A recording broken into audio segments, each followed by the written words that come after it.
Assalamualaikum warahmatullahi wabarakatuh. Kami dari kelompok 5 yang terdiri dari Dita Safitri Munandar, Dinalia Fauzia, Habibur Rahman, Zarfahima El Faika, Gina Maharani, Hasri Aprilian Putri, dan saya sendiri, Fatima Azharah Amu Ilyasam, akan membawakan materi mengenai sekolah akselerasi. Selanjutnya, saya Fatima Zahra akan membawakan materi bab 1 pendahuluan latar belakang. Penyelenggaraan pendidikan secara reguler yang dilaksanakan selama ini lebih banyak bersifat massal, yaitu berorientasi secara kuantitas untuk dapat melayani sebanyak-banyaknya jumlah siswa. Kelemahan yang segera tampak adalah tidak terakomodasikannya kebutuhan individual siswa. Siswa yang relatif lebih cepat daripada yang lain tidak terlayani secara baik, sehingga potensi yang dimilikinya tidak dapat tersalurkan atau berkembang secara optimal. Berdasarkan pengalaman, siswa yang berkemampuan jauh di atas normal cenderung lebih cepat menguasai materi, pelajaran yang disampaikan oleh guru. Akibatnya, siswa yang seperti ini akan menunggu siswa lain yang lebih lamban daripadanya. Keadaan ini memungkinkan munculnya kesan dan tindakan yang kurang baik dari siswa tersebut. Siswa yang berkemampuan luar biasa sering terkesan santai dan tampak kurang memperhatikan pelajaran. Hal yang lebih buruk, siswa cenderung mengganggu temannya sehingga kegiatan belajar mengajar dalam kelas kurang lancar. Keadaan demikian menunjukkan bahwa siswa yang berkemampuan luar biasa memerlukan penanganan dan program khusus agar dapat berkembang secara optimal. Untuk melayani siswa yang mempunyai potensi lebih itu, diperlukan program khusus yang lebih cepat atau lebih luas dari program reguler. Lebih cepat dapat diartikan bahwa siswa akan menyelesaikan program reguler dalam waktu yang lebih singkat. Misalnya, siswa SLTP dan SMU dapat menyelesaikan program dalam waktu 2 tahun. Jika itu terjadi, berarti efisiensi waktu yang cukup signifikan. Lebih luas dapat diartikan bahwa siswa akan memperoleh kemampuan yang lebih banyak dan dalam bila dibandingkan dengan siswa program reguler. Di samping itu, guna menanggapi dan memenuhi kebutuhan Departemen Pendidikan Nasional dalam mengembangkan wawasan keunggulan untuk mendukung pembangunan nasional dan dapat mengantarkan bangsa Indonesia menghadapi era globalisasi yang sangat kompetitif, beberapa sekolah di Indonesia mulai menyelenggarakan program pendidikan siswa dengan cepat berdasarkan prinsip akselerasi. Melalui program ini, siswa yang mempunyai kemampuan jauh di atas rata-rata temannya diberikan kesempatan untuk menyelesaikan pendidikan dalam waktu lebih cepat daripada siswa-siswa lainnya. Selain percepatan waktu penyelesaian pendidikan, siswa juga diberikan pengayaan kurikulum dalam arti pemberian pengalaman belajar yang lebih berarti atau meaningful dan mendalam untuk mata pelajaran tertentu. Bismillahirrahmanirrahim. Saya Zarfahima El Faika akan membahas materi kedua, yaitu tentang landasan teori. Nah, kelas akselerasi itu kan merupakan kelas percepatan pembelajaran yang disajikan kepada siswa yang memiliki kemampuan lebih atau kemampuan yang istimewa. Di landasan teori terdapat dua aliran, yaitu aliran behaviorisme dan aliran kognitif. Aliran behaviorisme yaitu di mana lingkungan sebagai faktor eksternal lebih mendominasi daripada faktor internal. Kemudian kognitif adalah kemampuan internal seseorang untuk berpikir, memecahkan masalah, dan mengambil keputusan. Bell-Gradler juga menyebutkan bahwa kognitif ini sebagai suatu proses berpikir induktif, yaitu membuat generalisasi dari fakta, konsep, dan prinsip dari apa yang diketahui seseorang, sehingga peran peserta didik dalam bentuk ilmu pengetahuan atau pengalaman masa lalu lebih mendominasi daripada faktor eksistensi. Nah, tujuan pengajaran yang dilaksanakan di dalam kelas menurut Marger itu adalah menitikberatkan pada perilaku siswa atau perbuatan sebagai suatu jenis output yang terdapat pada siswa dan teramati, serta menunjukkan bahwa siswa tersebut telah melaksanakan kegiatan belajar. Assalamualaikum warahmatullahi wabarakatuh. Perkenalkan, nama saya Hasri Apriliani Putri. Saya akan menjelaskan tentang landasan Undang-Undang Penyelenggaraan Program Akselerasi. Landasan dan pengembangan Undang-Undang Nomor 2 Tahun 1989 tentang Sistem Pendidikan Nasional yang tertuang dalam Pasal 8 Ayat 2 yang berbunyi, warga negara yang memiliki kemampuan dan kecerdasan luar biasa berhak memperoleh perhatian khusus. Pasal 24 ayat 1 dan 6 yang berbunyi, setiap peserta didik berhak mendapat perlakuan sesuai dengan bakat, minat, dan kemampuannya, dan berhak menyelesaikan program pendidikan lebih awal dari waktu yang ditentukan. Pasal 26 yang berbunyi, peserta didik berkesempatan untuk mengembangkan kemampuan dirinya dengan belajar pada setiap saat dalam perjalanan hidupnya sesuai dengan bakat, minat, dan kemampuan masing-masing. Garis-garis besar haluan negara tahun 1999 pada butir 1 dan butir 7. Butir 1 berbunyi, yaitu mengupayakan perluasan dan pemerataan kesempatan memperoleh pendidikan yang bermutu tinggi bagi seluruh rakyat Indonesia, menuju terciptanya manusia Indonesia yang berkualitas tinggi dengan peningkatan anggaran pendidikan secara berarti. Lalu butir 7, yaitu mengembangkan kualitas sumber daya manusia sedini mungkin secara terarah, terpadu, dan menyentuh melalui berbagai upaya proaktif dan reaktif oleh seluruh komponen bangsa, agar generasi muda dapat berkembang secara optimal disertai dengan hak dukungan dan lindungan sesuai dengan potensinya. Assalamualaikum warahmatullahi wabarakatuh. Saya Gina Maharani akan melanjutkan materi selanjutnya. Daftar sekolah akselerasi di Indonesia. Tingkat SMA ada SMA Negeri 3 Bandung di Jawa Barat, SMA Negeri 2 Tambun Selatan di Jawa Barat, SMA Negeri 1 Cikarang Utara di Jawa Barat, Smart Excellentia Parung Bogor di Jawa Barat. Tingkat SMP, SMP Negeri 1 Muntilan di Jawa Tengah, SMP Al-Azhar Syifa Budi di Jakarta, SMP Negeri 2 Semarang di Jawa Tengah, dan SMP Negeri 2 Maros di Sulawesi Selatan. Tingkat SD ada SDN 07 Ciamis di Jawa Barat, SD Negeri 001 Gunung Pasir Balikpapan Selatan di Kalimantan Timur, SD Haji Isriati Baitur Rahman Semarang di Jawa Tengah, SD YSKI 3 Semarang di Jawa Tengah. Selanjutnya, daftar sekolah akselerasi di luar negeri. California ada Alta Vista School di San Francisco, Baywood Learning Center di Oakland, Beach High School di Stockwell, dan Bridges Academy di Los Angeles.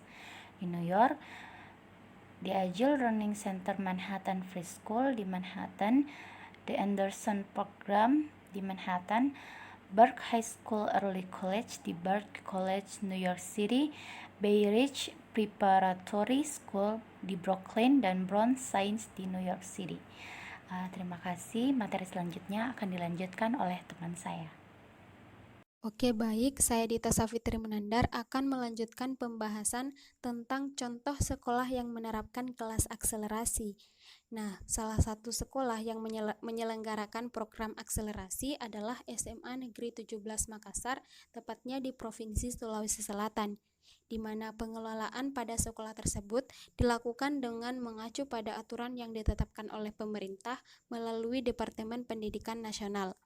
Berdasarkan hasil wawancara yang dilakukan oleh salah satu mahasiswa tingkat akhir, menyatakan bahwa penyelenggaraan program kelas akselerasi di SMA Negeri 17 Makassar, dasar kebijakan yang diambil dikondisikan dengan daerah, prestasi siswa, guru yang berkompeten, serta fasilitas yang lengkap. Maka dari itu, SMA Negeri 17 Makassar berhak untuk menyelenggarakan program akselerasi, mengingat bahwa seluruh persyaratan telah terpenuhi. Pada SMA Negeri 17 Makassar melaksanakan program akselerasi melalui 3 tahap. Yang pertama adalah tahap perencanaan.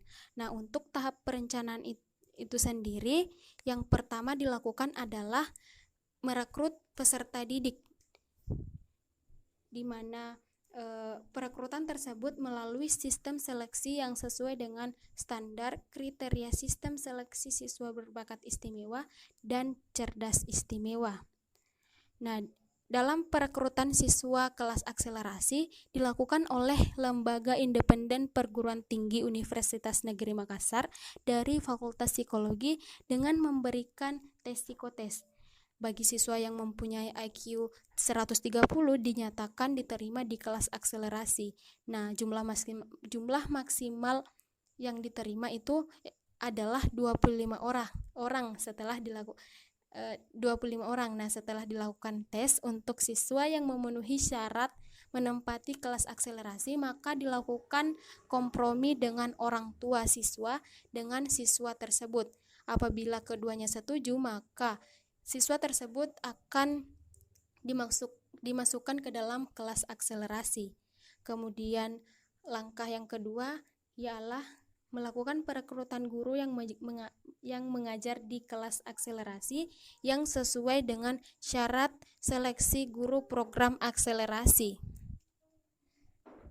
Nah, untuk perekrutan guru-guru tersebut dikoordinasikan oleh wakil kepala sekolah bidang kurikulum dan konsultasi dengan wakil kepala sekolah kesiswaan sumber daya manusia dalam menempatkan guru yang memenuhi kriteria untuk mengajar di kelas akselerasi.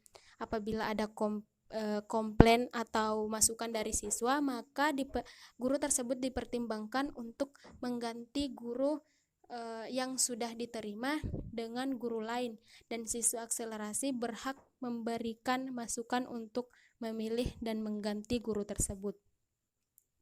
Adapun yang ketiga ialah merumuskan penyusunan perangkat khusus kelas akselerasi dengan membuat RPP atau rencana pelaksanaan pembelajaran.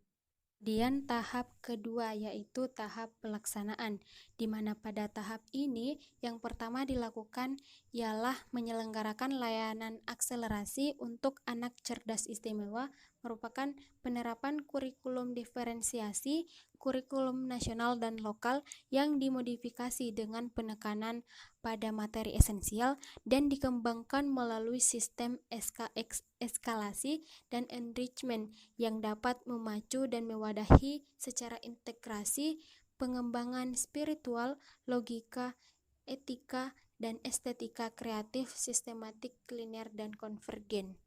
Kemudian yang kedua adalah guru menggunakan strategi awal dengan mengaitkan informasi baru dengan informasi yang telah ada dalam ingatan siswa. Nah, dalam tahap ini guru melibatkan siswa untuk ikut berpartisipasi secara aktif dalam setiap kegiatan pembelajaran. Tujuannya agar siswa telah lebih paham terhadap materi yang dipelajari pada waktu itu dan tujuan pembelajaran yang akan dicapai dengan berhasil. Kemudian yang ketiga itu adalah menggunakan metode ceramah, tanya jawab, diskusi, dan latihan. Nah, maksudnya adalah dalam pembelajaran menggunakan metode yang mengacu pada metode ceramah, metode tanya jawab, metode diskusi, dan metode latihan. Nah, guru menerangkan materi pembelajaran tersebut dengan bantuan media pembelajaran berupa PowerPoint. Nah, PowerPoint digunakan untuk sebagai media pembelajaran dalam menyampaikan materi agar siswa dapat fokus memperhatikan guru, dan selain itu juga mempersingkat waktu penyampaian materi. Kemudian yang ketiga atau tahap yang terakhir adalah tahap evaluasi, di mana pada tahap ini guru melakukan ulangan harian dan evaluasi tersebut tidak memiliki jadwal serta tidak adanya kewajiban dalam bentuk ujian. Ini tergantung dari guru tersebut memberikan evaluasi dalam bentuk apa. Jadi, biasanya guru minimal memberikan ulangan harian sebanyak 3 kali dalam satu semester. Ulangan umum diselenggarakan oleh sekolah dengan mempunyai jadwal dari sekolah yang dimusyawarakan sebelumnya untuk kelas akselerasi. Nah, untuk akselerasi, ulangan umum diberikan lebih cepat dibandingkan dengan siswa reguler sesuai dengan kalender pendidikan percepatan belajar yang sudah dijadwalkan oleh pihak sekolah. Nah, untuk ujian nasional kelas akselerasi akan diikuti oleh semua siswa, baik siswa kelas akselerasi maupun reguler. Kemudian selanjutnya adalah evaluasi dilakukan oleh guru mata pelajaran, wali kelas, dan pihak sekolah, baik secara langsung maupun tidak langsung. Nah, adanya pengembangan diri yang ada di sekolah, siswa bisa mengembangkan dirinya sesuai dengan bakat dan minatnya. Kemudian yang terakhir adalah evaluasi terhadap penyelenggaraan program percepatan belajar dilakukan oleh Ditjen Dikdasmen sekurang-kurangnya 1 kali dalam setahun dalam bentuk supervisi atau monitoring dan evaluasi. Sedangkan untuk evaluasi kepada guru akan dilakukan secara internal dan eksternal lembar penilaian kinerja guru atau PKG Kurikulum 2013. Perkenalkan, nama saya Habibur Rahman. Baiklah, adapun kelebihan dari penyelenggaraan program kelas akselerasi menurut Southern dan Jones adalah sebagai berikut. 1. Meningkatkan efisiensi. Siswa yang telah siap dengan bahan-bahan pengajaran dan menguasai kurikulum akan belajar lebih baik dan lebih efisien. 2. Meningkatkan efektivitas. Siswa yang terikat belajar pada tingkat kelas yang dipersiapkan dan menguasai keterampilan sebelumnya merupakan siswa yang paling efektif. 3. Penghargaan. Siswa yang telah mampu mencapai tingkat tertentu sepantasnya memperoleh penghargaan atas prestasi yang dicapainya. 4. Meningkatkan waktu untuk karir. Adanya pengurangan waktu belajar akan meningkatkan produktivitas siswa, penghasilan, dan kehidupan pribadinya pada waktu yang lain. 5. Membuka siswa pada kelompok barunya. Dengan program akselerasi, siswa dimungkinkan untuk bergabung dengan siswa lain yang memiliki kemampuan intelektual dan akademis yang sama. 6. Ekonomis. Keuntungan bagi sekolah ialah tidak perlu mengeluarkan banyak biaya untuk mendidik guru khusus anak berbakat. Baiklah, saya Dinalia Fauzia akan membahas kekurangan dari penyelenggaraan program kelas akselerasi. Dalam segi akademika, 1. Bahan ajar terlalu tinggi bagi siswa akselerasi. 2. Kemampuan siswa melebihi teman sebayanya itu bersifat sementara. 3. Siswa akseleran kemungkinan imatur secara sosial, fisik, dan emosional dalam tingkatan kelas tertentu. 4. Siswa akseleran terikat pada keputusan karir lebih dini, tidak efisien sehingga mahal. 5. Siswa akseleran mengembangkan kedewasaan yang luar biasa tanpa adanya pengalaman yang dimiliki sebelumnya. 6. Pengalaman-pengalaman yang sesuai untuk anak seusianya tidak dialami karena tidak merupakan bagian dari kurikulum. 7. Tuntutan sebagai siswa sebagian besar pada produk akademik konvergen sehingga siswa akseleran akan kehilangan kesempatan mengembangkan kemampuan berpikir kreatif dan divergen. Pada segi penyesuaian sosial, yang pertama, kekurangan waktu beraktivitas dengan teman sebayanya. Dan yang kedua, siswa akan kehilangan aktivitas sosial yang penting dalam usia sebenarnya dan kehilangan waktu bermain. Dalam penyesuaian emosional, 1. Siswa akseleran pada akhirnya akan mengalami burnout di bawah tekanan yang ada dan kemungkinan menjadi underachiever. 2. Siswa akseleran akan mudah frustasi dengan adanya tekanan dan tuntutan berprestasi. Dan yang terakhir, adanya tekanan untuk berprestasi membuat siswa akseleran kehilangan kesempatan untuk mengembangkan hobi. Adapun sarannya yaitu program akseleran ini hendaknya tidak hanya berkonsentrasi pada pendidikan atau pengembangan aspek kognitif, tetapi juga harus melihat faktor lain yang menjadi penentu dari tampilnya prestasi yang unggul, yaitu aspek motivasi belajar dan self-regulated learning skills. Baiklah, itulah pembahasan materi dari kelompok kami. Terima kasih atas perhatiannya. Wassalamualaikum warahmatullahi wabarakatuh.